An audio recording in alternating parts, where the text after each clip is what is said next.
So last night was a little bit bumpy, to be honest.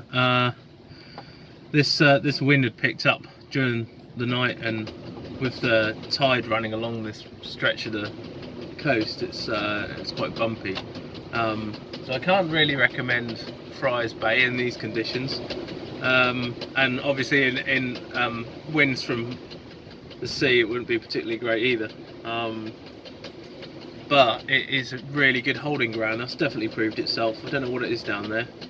Probably shingle and sand, I would have thought, but ever since I put the hook down and secured it, it's not budged an inch. Just lots of movement around from wind and tide, but that's to be expected.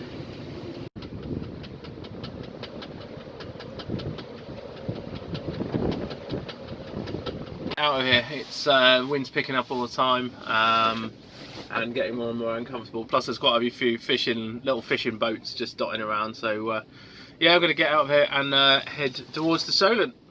So just put the mainsail up. I've swung round back into wind with a small amount of Genoa, just to keep on course. Although I'll probably do it a bit more, and then yeah, hoist her up and bear her away again. Hopefully it gives us a bit more speed.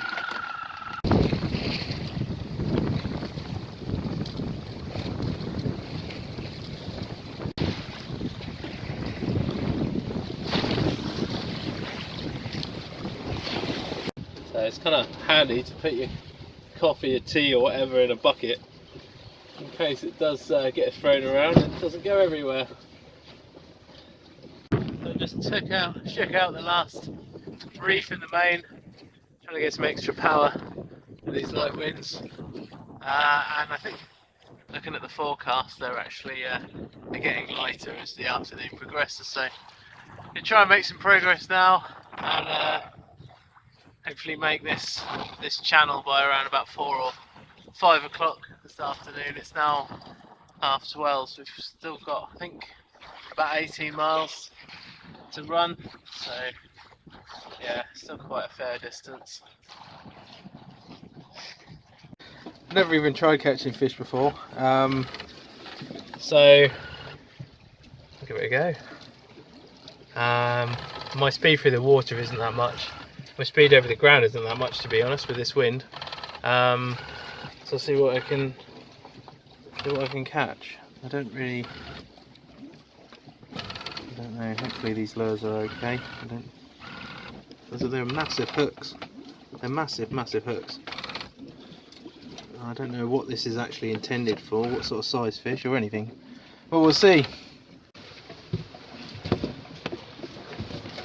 Well, I don't know if that's going to work or not, but it's kind of strange because you've got like this little paddle and it just pushes the line and the hooks like below the surface, so it runs underneath instead of on the surface to get the bigger fish. We'll see what happens. I'm really not sure I've got enough line out either, and I'm probably going too fast, but we'll see. Fishing attempts, one failed. It looks like these fittings are just knackered and just corroded through with the force this is pulling it through the water, so yeah, gonna have to get some more fittings, I think. That's also just completely knackered, so hopefully I find some replacement bits in a chandlery somewhere and maybe set up a better rig. See, that just broke off. Brilliant. Oh well. That's just the us entering the Solent now. Just about made it in time before the tide changed. I think it was still with us a little bit. Here we are coming into the Solent. Just got the Isle of Wight over there, Catherine's Point off on the left, and Bembridge just behind where that fishing boat is. So hopefully with this speed we should be stop off for this evening around well, say probably around 7 o'clock.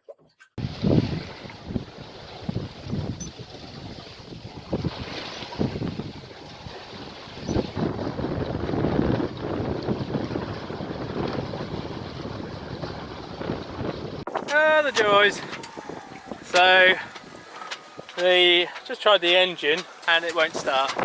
It's staying idle. So I've taken the mainsail down so I can work on it. There's the idle jet at the top. If I drop that in the water, it's a bit fiddly, but if I drop that in the water, it's game over for the engine until I can get a new idle jet. So I'm going to take the top off now and see if I can fix it. It's not brilliant. I don't really want to be doing this now, to be honest. Great. So it's that little butt screw there. I think it's clogged. I need to take it out and make sure I don't drop it into the sea. So there it is. I think I've got to clear out that little hole through there. Hopefully that will sort this problem out. Got some spray duster, carburetor cleaner. What a pain in the arse. Alright, that's back on again. Happy days, let's get in. A second alternative would have been to sail into this bay here and anchor, but no, that's the idle jet.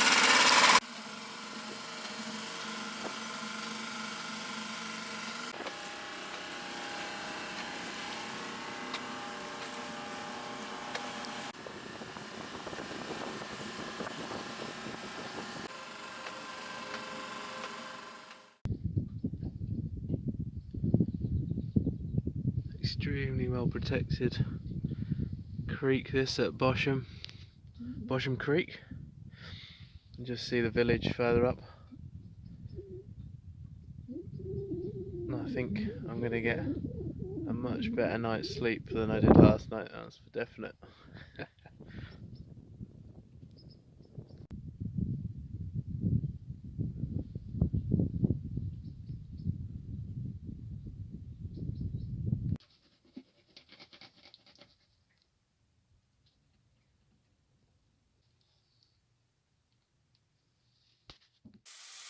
The best thing ever about this frying pan is that nothing sticks to it at all.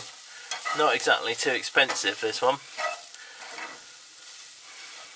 but it's proper easy to clean because nothing gets left on it. There we go, that's the omelette thing done. Okay, I am probably going to be another hour here and then I'm going to make my way out of Chichester Harbour and head round to Langstone Harbour and Southsea Marina. I've got planned to stay there for a couple of nights and need to pick up a few little things, fuel being one of them, and a lighter for my stove because mine is just literally like, well, it's exploded. Like I pushed the little toggle thing to light the burner and all the springs went inside, so I'm like now without stove. I've got some matches, but I went to go open the bag and the bag was full of water. Don't even ask. So the matches are useless as well. So yeah, I also want to go and see the historic boatyard where the Mary Rose and HMS Victory are as well. So tomorrow will give me a full day around there, which will be pretty cool.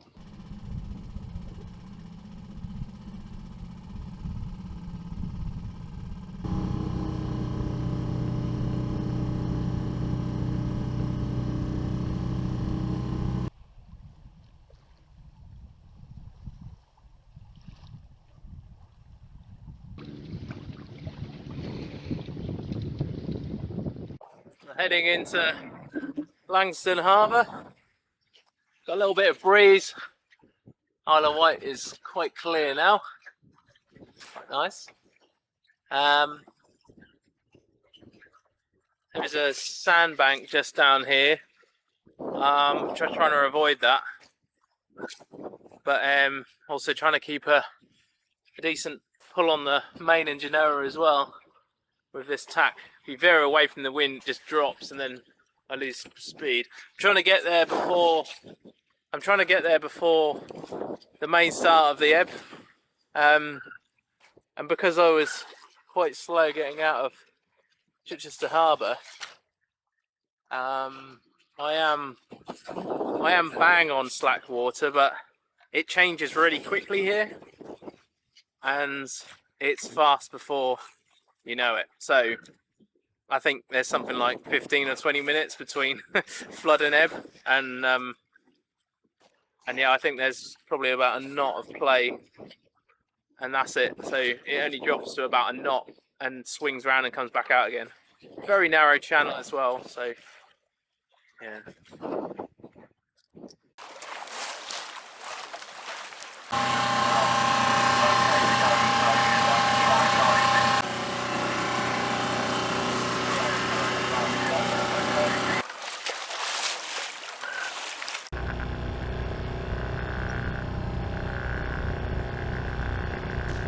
So here we are, just coming up to the Southsea Creek, or the Southsea Marina Creek. It's quite narrow, but there's plenty of water there. If you do come outside the piles, just find yourself losing sufficient depth. But one thing I did take me by surprise was the narrow entrance into the basin itself, where the sill is. The sill actually maintains the water in the basin itself. There's no lock there or anything.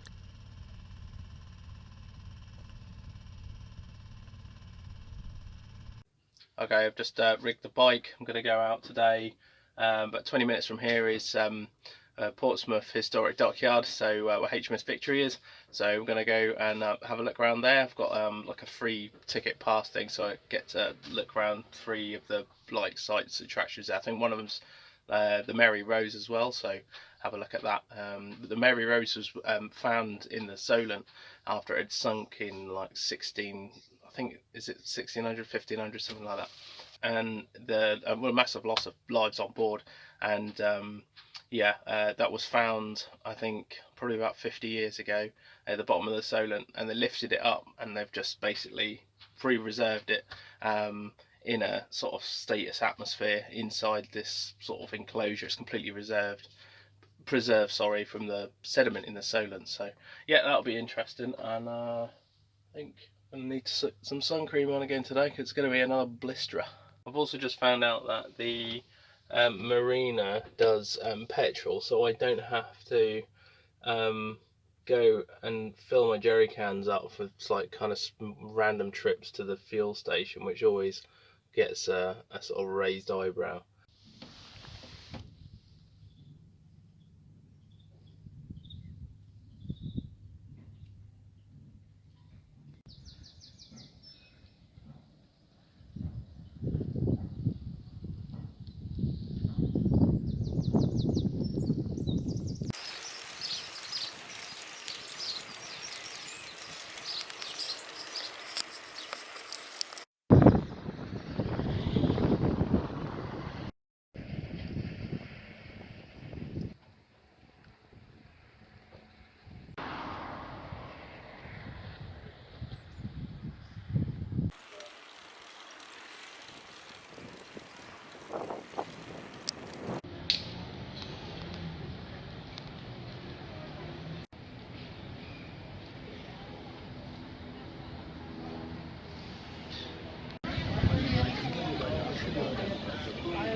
The HMS Victory is a 104-gun first-rate ship of the line of the Royal Navy.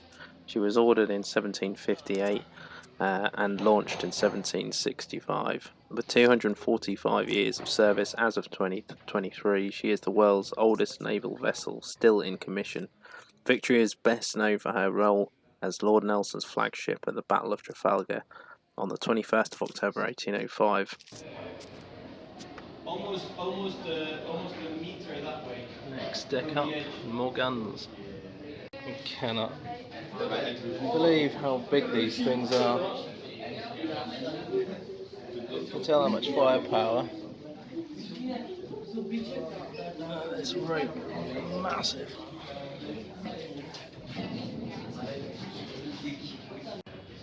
As you can see, these beams. I wouldn't have fared well being in the Navy on HMS Victory, that's for sure.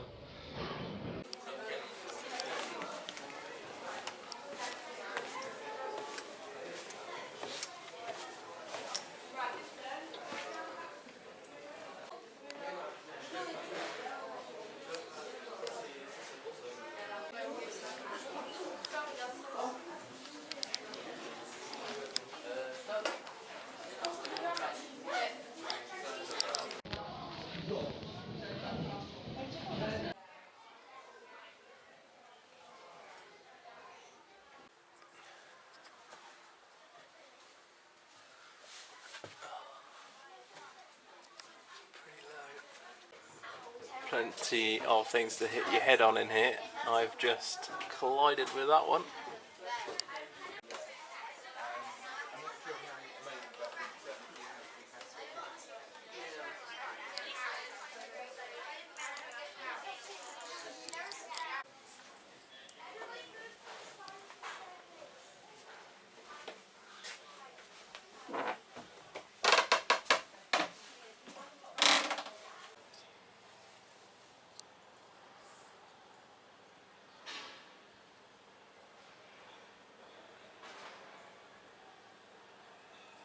I've just been around HMS Victory. Pretty impressive. I've got some works going on at the minute. The Dockland area is absolutely massive. It's probably going to take me a good couple of days, I think.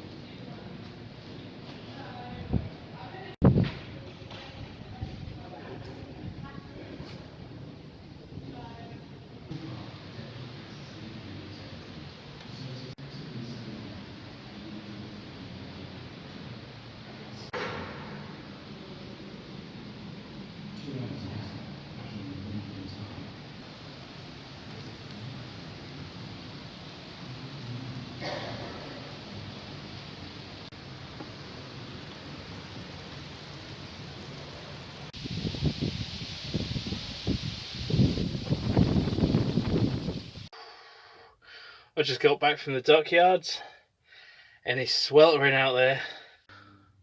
I just picked up a couple of little souvenirs from the shop there. They're pretty cool little chandlery in the actual dockyard itself. Just a couple of postcards. Yes, some people still like to get them.